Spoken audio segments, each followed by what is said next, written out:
ظالموں مطلب سیکولرزم کو بھی نہیں مانتے،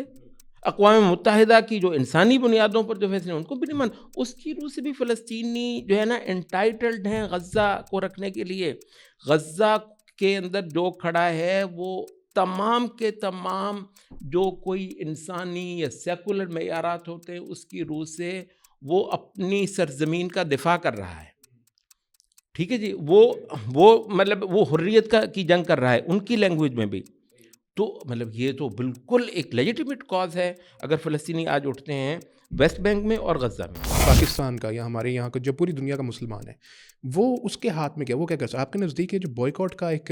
نیریٹو ہے، آپ کے اس کو سپورٹ کرتے ہیں کہ بوائیکاٹس اور اس قسم کی اشیاء اور اس قسم کے پروڈکٹس اور اس قسم کے brands and H and everything جیسے ایک عام آدمی کی رسائی تک ہے کہ وہ اتنا تو کم از کم کر سکتا ہے؟ کچھ لوگ اس کی بھی مخالفت کرتے ہیں، تو آپ کیا سمجھتے ہیں کہ یہ کام اس کے حد تک کیا جا سکتا ہے؟ 1920 کے بعد کا یہ عرصہ ہے کہ جس میں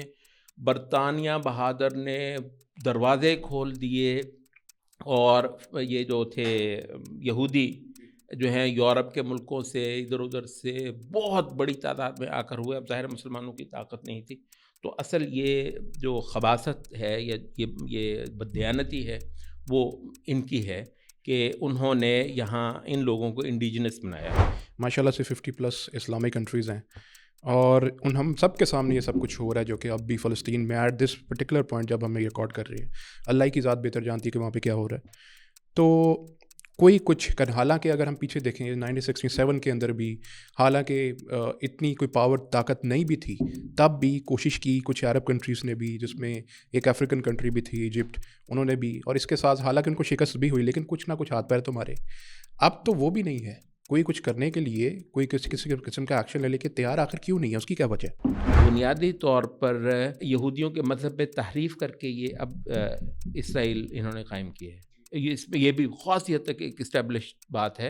ان کے ہاں، یہی ہے کہ جس مسیح کا وہ انتظار کرتے ہیں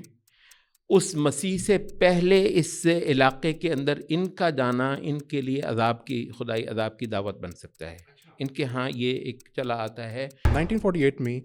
Y would the Britishers gave away this land? حالانکہ اس وقت وہاں پہ پیلسٹینیز تو تھے، وہاں سے کوئی چلے تو نہیں گئے تھے، انہوں نے بلکہ خود ہی ان کو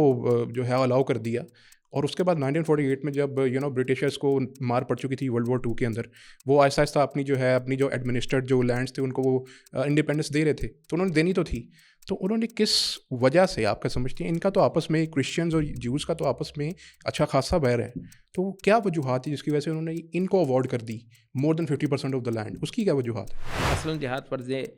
کفایہ ہے، فرض عین نہیں ہے۔ چند صورتوں میں جہاد فرض کفایہ سے فرض عین ہو جاتا ہے، ان میں سے ایک صورت فقہ کی